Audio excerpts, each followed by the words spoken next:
নমস্কার, পিয়ালির রান্নাঘরে সকলকে স্বাগত জানাই। আজ আবারও অনেক দিন পর চলে আসলাম নতুন একটি রেসিপি নিয়ে। আজ বানাবো ঘরোয়া পদ্ধতিতে মাটন কারি।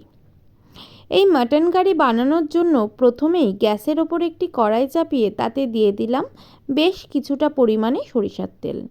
তেলটি গরম হয়ে গেলে তাতে দিয়ে দিলাম কেটে রাখা আলু। আলুগুলি এপিট ওপিট করে লালচে করে ভেজে নিলাম।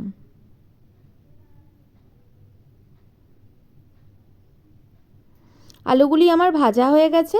এবার একটি বাটির মধ্যে আমি আলুগুলিকে তুলে নিলাম। ওই তেলের মধ্যে দিয়ে দিলাম কয়েকটি তেজপাতা ও কুচানো পেঁয়াজ। এখানে আমি 5টি বড় সাইজের পেঁয়াজের ব্যবহার করেছি। এরই সাথে দিয়ে দেব মাটনের চর্বি। দিয়ে একটু নেড়েচেড়ে পেঁয়াজটা লালচে করে ভেজে নিয়ে তার মধ্যে দিয়ে দিলাম একটি টমেটো কুচানো। আর দিচ্ছি সামান্য পরিমাণে লবণ, এতে টমেটোটা খুব ভালোভাবে নরম হয়ে যাবে। আর দিচ্ছি 2 চা চামচ আদা বাটা ও 2 চা চামচ রসুন বাটা।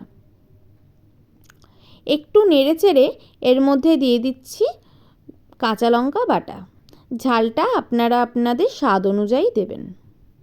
এবার মশলাটিকে একটু কষিয়ে তাতে দিয়ে দিচ্ছি 1 চা চামচ হলুদ গুঁড়ো ও 1 চা চামচ কাশ্মীরি লঙ্কার গুঁড়ো। আর দিচ্ছি সামান্য একটু জল, যাতে মশলাটি পুড়ে না যায়।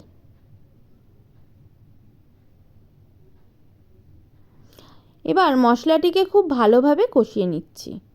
কষানো হয়ে গেছে। এর মধ্যে দিয়ে দিলাম 2টি রসুন ও মাংসটি। এখানে আমি 500 গ্রাম মতন মাংস ব্যবহার করেছি। মাংসটি দেওয়ার পরে খুব ভালোভাবে কষিয়ে নেব। কষানো হয়ে গেছে। এর মধ্যে আমি দিয়ে দিচ্ছি 3 টেবিল চামচ টক দই। আপনারা মনে রাখবেন টক দই দেওয়ার সময় গ্যাসের ফ্লেমটা লো রাখবেন। আর দিলাম স্বাদ অনুযায়ী লবণ। এবার মাংসটি একটু কষিয়ে নিয়ে আমরা ঢাকা দিয়ে দিলাম। এই সময় আমি গ্যাসের ফ্লেমটা লো রেখেছিলাম। ঢাকনা সরিয়ে দেখেন মাংসের থেকে কেমন জল ছেড়ে দিয়েছে। এরম জল ছেড়ে দিলে আমরা একটু নেড়েচেড়ে এর মধ্যে দিয়ে দেবো আগের থেকে ভেজে রাখা আলুগুলিকে। আলুগুলি দিয়ে একটু কষিয়ে তাতে দিয়ে দিচ্ছি গরম জল। গরম জল দিয়ে একটু নেড়েচেড়ে আবার ঢাকনা দিয়ে দেবেন। দিয়ে জলটি যতক্ষণ না শুকিয়ে আসবে ততক্ষণ একটু রান্না করে নিতে হবে। জলটি শুকিয়ে আসলে ঢাকনাটি সরিয়ে আবার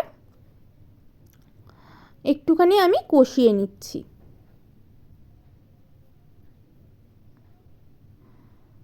আর এই সময় গ্যাসের ফ্লেমটা একদম মিডিয়ামে রাখবেন, লো টু মিডিয়ামেই রাখবেন। হাই ফ্লেমে দেবেন না, এতে মাংস সিদ্ধ হবে না।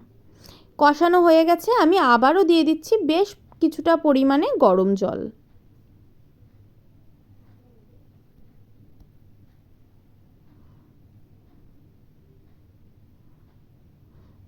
গরম জল দেওয়া হয়ে গেছে। এবার আমি এটিকে আবার ঢেকে দিলাম।